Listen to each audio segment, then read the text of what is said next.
I don't know what was going on. I mean, I said Franks and beans, Franks and beans, Franks and beans. Have you seen my baseball? What? What do you Something mean? about Mary. Something? Oh, is that where Franks and beans? Frank and Beans. Yeah. I love the Yeah, fact that I Mary's can make references to things and I don't even realize I'm making a reference. And then I finish the connection. I think I'm a replicant created by a TiVo. You from the Bodhana Group. See, I had a treat. Oh, hi! Hello, everybody, and welcome to episode 8 of Gaming with Intention, the Bodhana-Cast. Explosion, overpowering, over the competition, I'm towering. Wasted shot. Yes, why you are not a rap star. This is why I'm not. I am heckin' not a rap star, but I am Jack Berkenstock, Executive Director of the Bodhana Group, and one of your lovely hosts today for Gaming with Intention. And who might you be, good sir? I am not Jack Berkenstock. My name is James Kirk. And Hello, Cool James. See what I'm doing? Ladies love Cool James. Yeah, that might be a reference behind us. Also, the captain, and I am the other host that is not Jack. Wait, so if you're the captain, does that make me Tennille? Games will keep us together. Ask your parents if you don't get it. But no, welcome to Gaming with Intention, the Bodhana-Cast. It is a show put on by the Bodhana Group. We're a For the Bodhana. For you. For you, by Yes. the Bodhana Group. Yes. Yes, for the people. For the people? It is a show where what we do is we examine games. Yes, it is. It's definitely a show. Well done, sir. What are we showing? Who knows? Before you continue. Oh, what?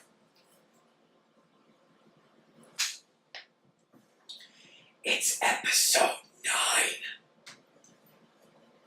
9. No. Yeah. 9? Mm-hmm. That's what I'm being told by the production team. Smokey, is that true? Is it 9? Bye, Felicia. Oh, man. Yeah. Yeah, it's 9.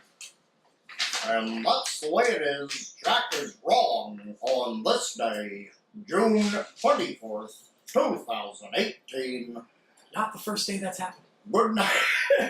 Yes, I'm sorry. I completely messed up. That's why hopefully it's not too awkward of a thank you for that correction. Hey, you're welcome. It is episode 9. That's why I'm here. 9, number 9. But... to continue on, I think where I guess we were leading is the Gaming with Intention, the Bodhana-Cast. We keep it real messed up. I think you forgot it because 7 ate it. Nice.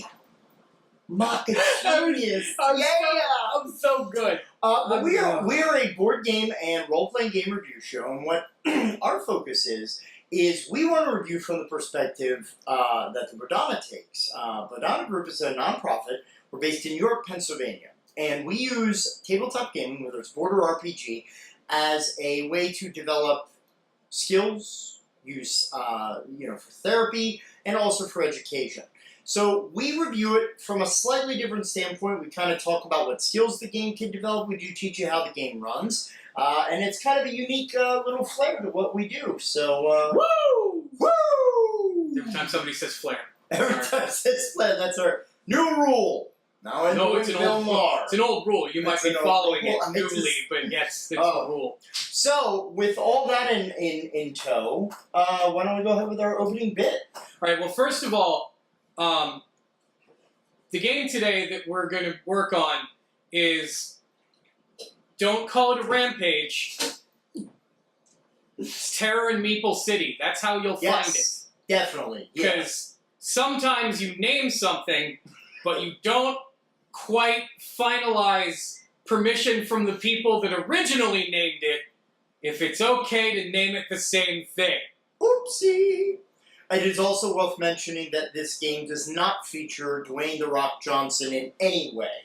That's not true. I have a .00000000001% resemblance to Dwayne Johnson. Well, you're there in spirit, sir. But yes! I have the eyebrow. The eyebrow of the tiger. So we are reviewing, again, Terror in Meeple City, also, aka Rampage. So, yeah. Don't call it Rampage. Don't call it a Rampage. So No. just go right into your introduction, sir. Yeah, sure, that sounds All great. right. So, today, before we get into the game, Jack and I have been talking about giant monsters destroying cities, and we watched the movie Rampage with Dwayne Johnson, and all Godzilla. And then, while we were talking about this stuff, we also started discussing, kaijus have really destroyed a lot of things. Yeah. What would be the worst place to live in? If you could pick a fictional city that doesn't exist in the really real world that you could live in, what would be the worst place to live because of the amount of danger that that city is in due to destruction, not just from kaijus, but just everyday life? And then add in a kaiju attack and what kind of kaiju would destroy said city. I am going to be honest. My initial thought of this, just because I'd love to see where this would go, and I hope that I did not pick the same answer that you did, because a lot of times we're simpatico. I promise you didn't. Okay. Really? Because I'm going to change it if you pick the same one, okay. so you will not. You fake me out. I do glad if you do try. I think Gotham City would suck. That would be a horrible City does place suck. to live. Because, I mean, the supervillains alone, and I mean, depending on the movies, I mean, there's constant like urban uprisal and renewal and change. Like it's just Not to mention the comic books. well, and there's all that Tim Burton music everywhere. I mean, that just is so repetitive. That's what really is gonna do you in. Open the door to the back. Like you buy them up and you're like, is Jack Skellington here? There's not even I'm not even Batman. Why am I getting that music? Tim Burton and Danny Elfman just all over Together. the place. Yes. Yeah. Yes. So that's my city that I think would be horrible. But I also would love just Batman fighting a giant kaiju. What would the kaiju monster that attacks the city be? I think it would be appropriate for it to be kind of like a Mothra skin. I think it would be awesome to have him fight a giant bat. That would harken back to like that whole 60s camp, like, the giant dinosaur with the giant penny thing. I think that would be pretty awesome. Okay. So what is your city, sir? Coast City from the Green Lantern comics. Coast City is awful. Coast City is one of the only cities that's been destroyed, rebuilt, and then destroyed in the same way. Why? Was it like apply for a grant or something? Here's the thing. Gotham City's terrible. Metropolis is terrible. There's many terrible cities. many terrible cities. Right. With many heroes. Right, hold on, let me check off our Commandant Lassard reference for today. All right, you got it. Good. Coast City is one of the only cities that has a hero that's from it, which is Green Lantern. Except that Green Lantern is very rarely there. Oh. In most cases, like if Metropolis gets attacked, Superman shows up and then deals with it. And there's some property damage. Most often people are saved. Batman, kind of the same thing. Most other cities where hit Flash. Yeah. He'll take care of that stuff. Okay. Coast City, nobody's there. The bad guy shows up looking for Green Lantern and he's not there. And then the bad guy's like, well, I guess I'll just ruin everything to get him to show up. So what kind of kaiju monster would attack Coast City? It's going to be a mix of a gigantic hermit crab with a squid living inside of it. It's going to be this like terrible, disgusting gathering creature that has a super rock-hard shell because it climbed inside of a city building from one of the old coast cities that was underwater. So hermit, because it's all alone on its own? Which is why it attacked the city. It's actually looking for friends. How do you defeat it? You move. That's how you beat the monster. That's how? You move. Fair Get enough. out of the city. Yeah. I mean, it sounds like the most obvious solution to it because, I mean, it's a gigantic monster, a hermit crab, which, yeah, the shell being pretty, that's pretty nice work, sir. Yeah. Leave. Grab a bus, get yourself on out of town. Well, this looks like a lovely amount of destruction you have in front of us. Oh my gosh, yes. Apparently the What have you kaiju done? have attacked. I didn't do nothing. I just left the stove on and I left the gas on and I went to light a cigarette. Why am I talking like Nick Tortelli? It's probably, if you notice everything behind, like in the set, like all the 80s stuff that's arriving and appearing because of us getting ready for Save Against Fear 8, which we'll talk about probably. Yeah, Buffy the Vampire Slayer is very 80s. No, I did, but that was always, I've been had that. Alright, so, we talked a little bit about our monsters. Let's talk a little bit about what it is that we're going to be introducing you today. So the game here, Rampage title, the updated workforce. Yes, go ahead. Don't call it a Rampage. I'm sorry. Terror in Meeple City, even though the box says something different, is a game produced by Repost Production. Year was 2013. The designer was Antoine Bauza and Ludovic Maublanc. I love the fact that there was somebody that designed a game about giant monsters that's named Bowser. It's very simpatico. Right? So the time to play this game is roughly about 45 minutes. Ages, unless you're a Butterfingers. Unless you're Butterfingers. Then it takes longer. Oh, I'm such a Butterfingers. Ages, I told you I'd work Edwin into the show today. Yeah, well done. Ages are 8 and up, so it's a great game for kids. It's very easy to play, as you're going to see as we describe what this game's all about. Number of players is between 2 to 4, and again, I gotta really agree with Board Game Geek and everything that they say as far as the sweet spot here, because 4 players is really where you want to kind of hit the lights fantastic with this game. Get friends. Yes, more monsters hit equals the lights fantastic. It took a second. I'm sorry. Here we are, born to be kings, we're the princes of the universe. Ask your parents. Yes, definitely. So, you want to give him an elevator pitch to what this game be all about, senor? Sure. So, don't call it a Rampage, Terror in Meeple City. It's been here for years. Putting suckers in fear. So, this game is a dexterity-based game where you take the role of a giant monster, attempting to do what you have in front of you. Destroy a city, and then eat the shiftless layabout meeples that get thrown from their office buildings. So they're leeples, lazy meeples. Yes. This is for all the lazy meeples. Meepsies. Meepsies. Meepsies. Meepsies. So you do this by taking a number of different tasks that your monster can do and picking which one you think is going to be the most effective, causing destruction and eating people, while not...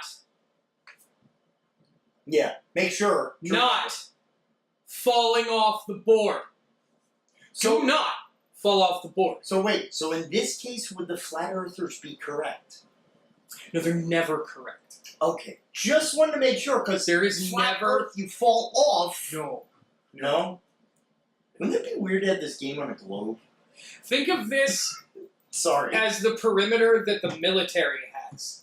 Ooh. And people are running behind the military perimeter. DMZ, the monster zone. Don't you ever What? set up any kind of a situation where flat earthers might be correct about something. My apologies. My apologies to everyone out there, especially the fine globe manufacturers of the world. Looking at you, Rand McNally. All right, so that's the short and quick about what you do for the game. You win by being the monster that has generated the most victory points throughout the course of the game. You do that by collecting different colors of meeples, or by eating buildings, or by asserting your kaiju dominance, which is, I assume, how you do this in the kaiju. I'm not kaiju, but if I was, by eating your opponent's teeth. Yeah. First day in the yard, just go out and just knock out the biggest kaiju in the yard. Biggest lizard out there. And just rip out an incisor and crunch on it right in front of him like it's an M&M. Melts in your mouth, not in your monster? A peanut A M&M. peanut M&M. What about coffee or caramel? With almonds. There's too many M&M varieties. And dominance. Just saying. So, some of the ways you can do these things, one, James had said, you obviously have the idea of dropping a monster, which is kind of like the... Oh God, one got away! See what you did? Well, but that do not fall off the board. when you have a runaway meeple in the game, you do have this little check sheet over here that the more meeples run away and don't get eaten by the monsters, bad things happen. You lose teeth, you lose turns. You Eventually the game ends because you're terrible at destruction. You can't even break things correctly. Yeah, that's pretty bad. But, I mean, you basically get to eat as many meeples that are on the board as you have teeth as a monster, and you have 2 always. You can always gobble down at least 2 guys. But you have up to 4 teeth, and you can do some of the other cool things in the game, like chuck a truck from over top your head. Yes. Hurl it. Yes, so Hurl to it simulate that with deadly accuracy. Hopefully I have deadly accuracy. Let's make sure this is not a 3D demonstration. It goes right into the lens. Please. Yeah, that would be horrible. Oh!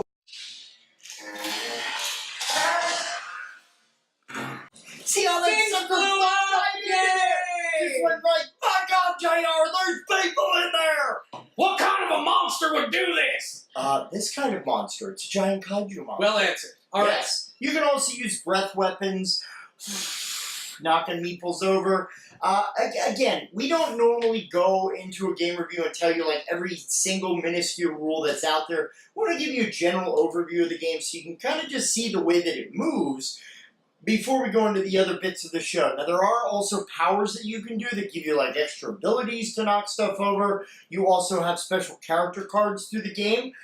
For example, here is one that if you have the most yellow meeples eaten by the end of the game, you get 10 extra victory points, and that is seductive.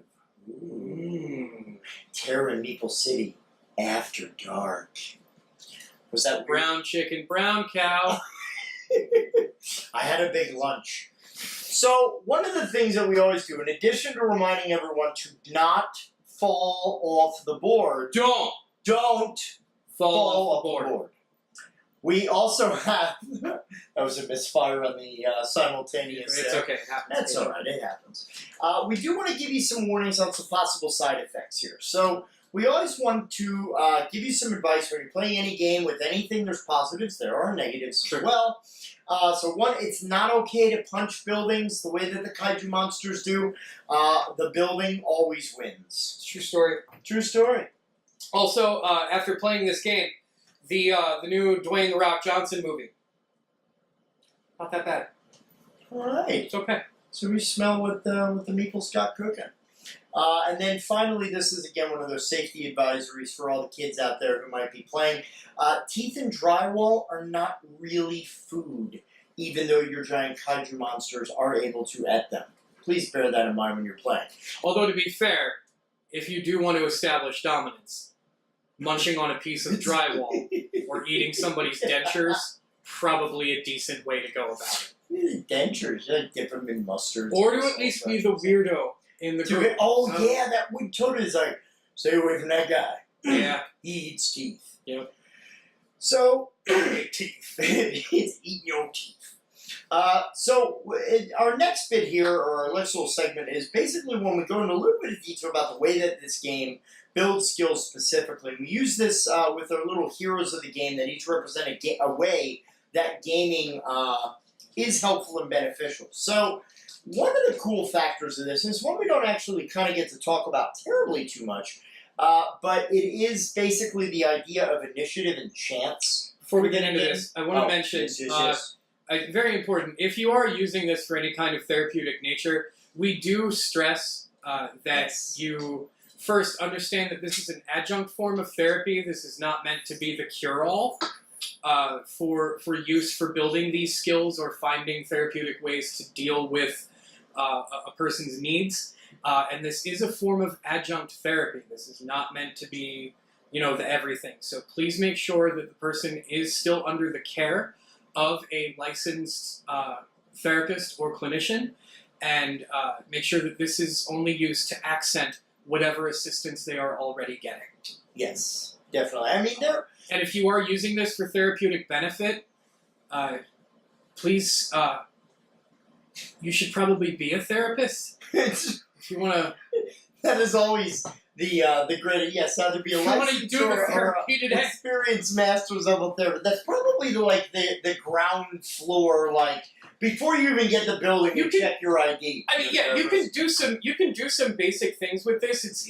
We're not saying that you can't get benefit out of this if you're not a therapist, but really to do this in any kind of professional mode. Yeah, or to have a plan. Right, like if you're dealing with using this, I mean, it's a very nice adjunct way to use this for looking at anger management. I mean, you look at like the impact of anger and destruction. I mean, there's a lot of discussion points to it, but so I mean, you can use it for a purpose like that, tying it into like maybe use of anger skills or coping skills, things of that nature.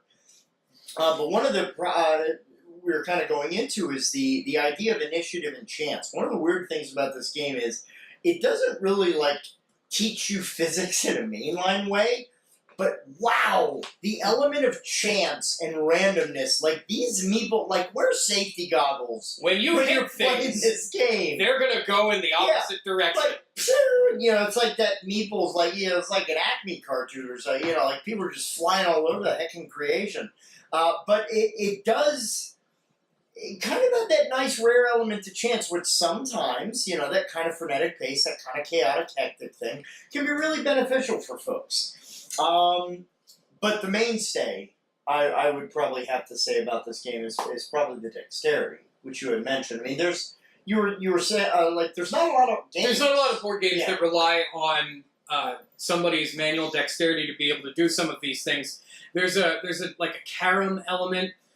Your wood piece that has your monster's feet on it is how you move on the board, but you have to flick the piece, and you have to measure how hard you're hitting it, or how softly you're hitting it based on where you want to go, because you need to end up next to a building and be touching its sidewalk to be able to cause destruction on said building. Otherwise, you don't do anything today. You just move around a lot. When you're flicking cars, it's entirely possible that you completely miss the board, and it just goes flying.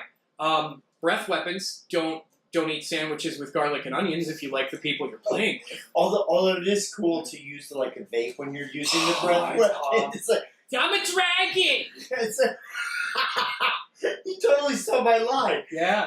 But no, one of the finer points of the whole idea of doing the carom and the flicking and such is it builds what we call fine motor dexterity skills. So, now instead of I grab monster, that's a gross dexterity skill because it's using kind of larger areas or larger reach of what your motor skills are. Walking, to some degree, is also a gross motor skill. But when we're talking about picking up a small piece or, wedging something in somewhere or, that learning how much you're going to flick something, that's fine motor dexterity. And it actually is a very, very, very core developmental concept for people. Things, like writing or, like painting minis, all those things are fine motor dexterity.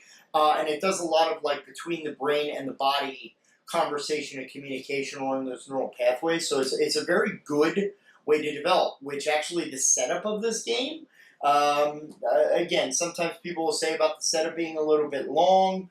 And I know that, hey, setup of a game sometimes can always be long. Maybe. And this is a public service announcement for everybody. If you're playing with more than one person, you should really be asking yourselves why the other people at the table are not helping you set up. What are they waiting for? Boo! What is going on their phones currently that can't be handled at another time? Unless it's work-related, and I get that. But besides that, you guys are all there to play together, so be together. Set up together. Learn together. Have fun together.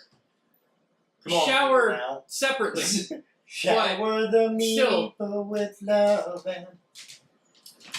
Ask your parents if you don't get that. Isn't that the third, Meeple song? Well, there's I Am Everyday Meeple. We'll have a little bit more on that one in future episodes there. But, yeah, it's a nice little fun, it's a wonderful game that we love taking out to, the conventions that we do and parent-teacher organization events. It's very popular. I mean, one, it's a very colorful game. It's a very wonderfully put together game. The pieces are nice quality. The graphics are actually kind of funny. Actually, one of the tiles that they have for the roof actually has like a bat signal on it. So, you know, a lot of times they like to put the black meeple. Commissioner Gordon, no! I'm the kaiju the city deserves. Or the kaiju it needs. I'm not. That's one quotable thing that I can't really just let it go. You did fine. All right, thank you. There are expansions to this game. There's one expansion called the Space Cowboys, which basically just kind of adds another area of destruction to go along with it. Yeah, the spatial reasoning is really kind of one of the main. I mean, we actually wanted to focus on a game that was pretty much mainly dexterity. Yeah, we even got to talk about one, and we want you guys to know that they exist and that they're out there, and that it's a different form of playing board games. So it allows you to kind of expand on the skills that you can work on. Well, and also the skills that come in. I mean, you may not have a person that's very good with, like, you know, something we're going to talk about in some upcoming episodes, like talking about like things like trivia games, or, you know, talking about other games that, like, you know, use a lot of deck building mechanics, or ones that rely a lot on chance. You know, this is one of those ones where, like, literally, the good thing about dexterity games is it puts victory directly into your hands, which is kind of a rare experience. Oh, I see what you did there. You see what I did there? Yeah, with the hands. In your hands. You're holding it. Yeah, you're holding it. Holding it too tight. Holding. And release. Release. So that's really about what we wanted to share for Don't Call It a Rampage in Meeple City Terror. Because it is a very simplistic game. We're not really dumbing it down. It's super fun to play, really interactive. There's a lot of moments, you know, when things fall off of the board, and don't fall off the board. Yes, please, for your own safety and everyone else's out there. Yeah. So that is going to do it for this episode of Gaming with Intention, the Bodhana-Cast. Stay tuned for future episodes. We're going to have some more gaming goodness for you. We do, of course, want to also make the announcement that if you are a fan of Bodhana, or of just therapeutic gaming in general, please go to the Bodhana-Group.org on the interwebs, so you can check out information about Save Against Fear, our upcoming annual fundraiser. It's a 3-day game con. It will be October 12th through the 14th at the Harrisburg Mall in Harrisburg, Pennsylvania. All proceeds benefit Bodhana and the work that we do, which is anything from running therapeutic role-playing games to running board game groups to help people work on social skills. All of that wonderful. We want to, of course, take this opportunity to thank our major sponsor, Legendary Pants, which is a wonderful blog spot and resource for all y'all Dungeons & Dragons role-playing players out there. They have a lot of great articles, great spots that they use on there, so please do us the favor of thanking them by going there and checking out all the wonderful they have on their website. Pants of Legend. Pants of Legend. And as always, there are audio versions of this podcast that can be found at Wicked Turtle Network, who is our kind of parent producer here. We are a part of the Wicked Turtle Network at Gaming with Intention. So you can find us on iTunes, Stitcher, and wherever you get your fine podcasts. So from me and James, not so much from me. Not so much from James. What did I do? But we've been your hosts for this episode. I'm Jack Berkenstock from the Bodhana Group. I'm James Kirk from York. Thank you very much, everybody. Stay tuned to us next time. Bye-bye. Happy gaming. Woohoo!